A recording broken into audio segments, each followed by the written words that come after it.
the protectors of the Wood podcast. The destruction of our planet is becoming real life. Remember that everyone can make a difference, and every action counts. This podcast tells the story of misfit teenagers struggling to band together and help our world through this crisis. Episode number 65. The crowds descend on Sammy's coffee shop.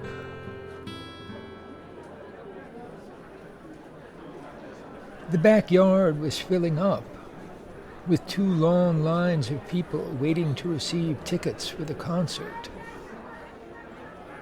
Phoebe ran to the back door of the coffee shop and surveyed the scene.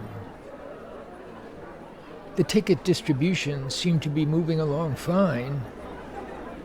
She darted inside and was shocked by the emptiness of the interior. Plates with half-eaten sandwiches and cups of coffee were everywhere. She ran toward the sound of loud voices. Abby was blocking a crowd pressing in at the front door. Hey, we're coming in! What's wrong with you people? Sammy, they're not listening to me. I'm sorry, sir. We don't have the tickets here. They're all being given out in the back. A man was pushing right up into Abby's face. Well, but how do we get there? I'm really sorry I'm late, Sammy. I'll take care of this. And Luis and Chief Santiago should be here any minute. I sure hope so. Looking through the people, Phoebe spotted Stephanie standing on the sidewalk with George, Eddie, Eddie's brother Chris, and Jeremy, surrounded by their equipment. They were obviously waiting for the crowd in front of the door to disperse. Some of the teenagers were starting to ride their skateboards up and back and make loud comments. Okay, everyone, just make a line and I'll give you all tickets right here. Chief Santiago walked up the sidewalk. Phoebe, how's my girl? Everything going okay here? The people quickly fell into line. Just fine. Am I glad to see you?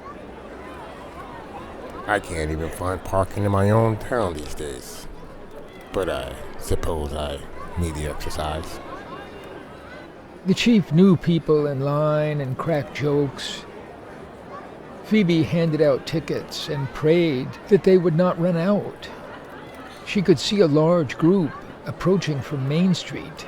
Luis arrived and helped the band enter with their equipment. I've got to run. There are no more tickets. Anyone who arrives has to go around the corner to the backyard. Gilligan should be here to help. Sure, no problem. Oh, Luis, by the way, your sister and Shannon are doing a great job in the back. Luis smiled. The group on the sidewalk came closer. Phoebe darted through the shop to the backyard. She still had 3 tickets left. The scene behind the toy store and the coffee shop had returned to normal, except that it was now all about food and socializing, with soccer playing at a minimum. Only a few young children kicked a ball around. The ticket lines were gone. Shannon and Jasmine gave Phoebe the sign-in sheets and disappeared to see their friends. The heat was still ferocious. The crowd kept increasing. It began to look like a giant party, with people sitting and standing on the grass and the air full of chatter. Teens clustered together and played Wrong Way Again songs on their phones. There was some annoyance and anger at the back door. But Terence knew how to handle it. He had the knack of making it clear that there was no use in arguing. Things just are a certain way, and that's it. Phoebe immediately joined him, taking the role of consoling disappointed groups of people, telling them to order food and enjoy the music outside on this lovely evening. Phoebe spotted Nico and Gio approaching her through the crowd. She stepped aside to speak to them privately. Something's going on. I can see it in your faces. We've been wandering around, and it's, different tonight. What kind of different? People doing things I wouldn't want them to do? I don't know. Maybe. What's maybe? Grown men standing by themselves. With nothing to do. Just watching. Where? In Stable Lane, mostly. Okay, your job is to watch them from a distance without attracting attention. Tell me immediately if they do anything. Report it soon. Don't approach them. A peal of thunder threatened to ruin everyone's plans. But like the last 2 evenings, the sound gradually passed off into the distance. The crowd grew nervous and then sighed with relief. An evening haze settled over town. Shadows appeared. Stephanie, Abby, and Ellie came and went through the back door. Abby motioned to Phoebe to follow her away from the crowd. They're here, but don't do anything. I just want you to know. Who's here? Don't look until after I go back inside. Morphy's staff and his bodyguards. One of them's Mitch Connolly's uncle. Another's his older brother. I know them. Even Bob Bentley and his brother are out there. They've got some nerve, those criminals. There's even a couple of people I've never seen. Where are they? They're posted in a sort of half moon around us. You'll see if you look. I think there's 6 of them. I'm sure they're in front too. What are they going to do? Just watch and make sure I don't escape. We're definitely on plan B now. I'm gonna need your help. When? Whenever it's time to leave. They won't try anything here. What about the police? That's just a way to smoke me out. They don't want me talking to the police. They don't want anyone knowing what this is all about. Not even their own people. So, I just wait? Exactly. In the meantime, try to save Sammy. He's taking the risks. That's where the police could really hurt all of us. But what should I do? You would know better than me. I've got to get back inside. The haze was turning to dark, but Phoebe was reluctant to turn on the soccer lights because anything outside their range became harder to see. The moon was rising, casting a silver glow in the darkness. She scanned the perimeter of the backyard and the yards next door and across Stable Lane. She noticed a couple of dim figures walking up and back in front of the houses across the street. And then she saw a man close by, just beyond the old fence. He was standing at the curb, motionless in the shadows. There were no houses on the near side of Stable Lane, just the torn fence. A white van drove up the narrow street. The man waved it into the vacant spot where he was standing. No one got out. Its lights went off, but a light came on inside. Phoebe could see a man's face.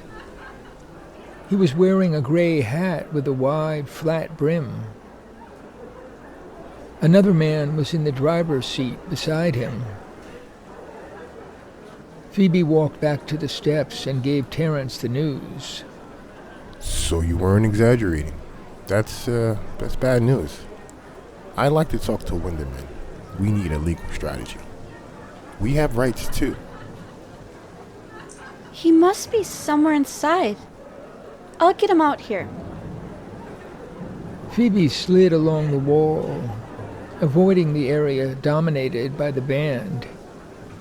Tables had been pushed aside and chairs set up in rows. Near the front door, Winderman was talking to Chief Santiago. I'm sorry to interrupt, but when you've got a chance, check in with us at the back door. It looks like we may get some visitors we don't want. Terrence Williams would like a word with either one of you. I think I'd better stay here. Strangers are arriving. People I've never seen before. Phoebe quickly retreated to the back door. The party went on. The watchers stayed at a distance. The spotlight above the back door made a pool of light, and people crowded together. Nico and Gio suddenly appeared at Phoebe's side. Reporting for duty. Nico made a crisp salute. Gio laughed. Nico pulled closer and spoke softly. A kid appeared and talked to one of the grown men doing nothing. The man gave him a bag and said, "Scatter them around under the tables and don't get caught. The money's in there." The kid walked off. What do you mean, a kid? Not an adult. More like me. Anyone with the kid? No, Tell me what he looks like. it was hard to see.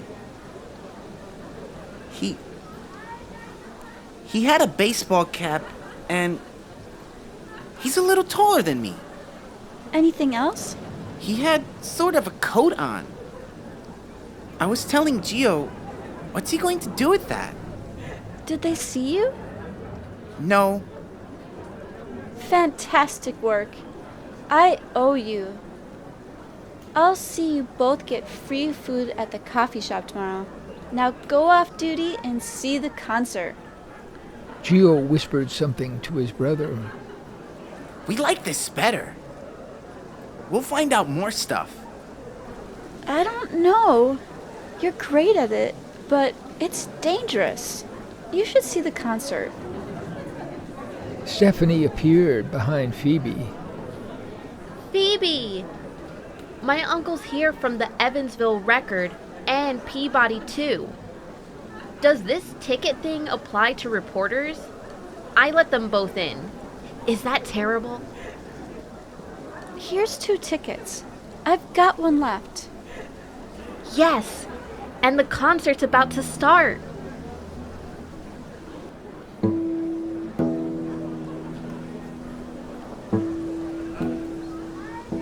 Stephanie kissed Phoebe on the cheek and ran off. The boys had disappeared. Suddenly guitars began tuning up. The conga drum laid out a rhythm. Testing, testing. 1, 2, 3. Hey everyone, we're so glad to see you.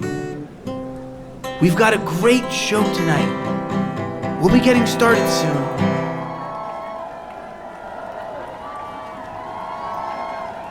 The crowd grew restless and swarmed over the area near the back steps. A gust of wind blew dust and old leaves across the yard, and a bolt of lightning lit up the sky above the half-moon cliffs. Thunder rolled.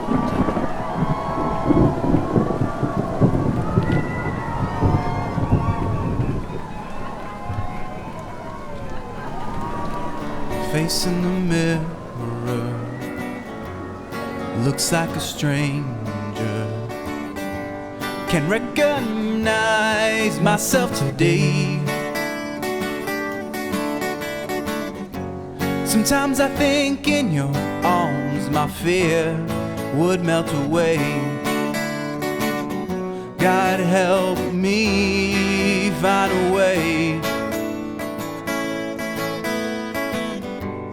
Can't you hear the sirens wail? Can't you feel the ocean roll? I need your hand in the darkest night. I need your voice in my soul. I can go eastward, I can go westward, and never find someone like you. I've seen you disappear down a lonesome track. Each time I see you coming back. Can't you hear the sirens wail? Can't you feel the ocean roll? I need your hand in the darkest night. I need your voice in my soul. I've met nice ones, dangerous ones, but they never showed me the right way. I listen carefully to everything you say. You change my life some every day. Can't you hear the sirens wail? Can't you feel the ocean roll? I need your hand in the darkest night. I need your voice in my soul. Face in the mirror looks like a stranger.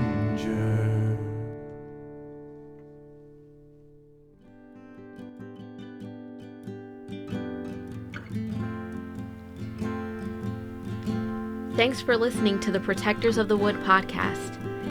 Find all our podcasts, songs, and projects on our website, protectorsofthewood.com. And to all those eco warriors out there, remember that everyone can make a difference and every action counts.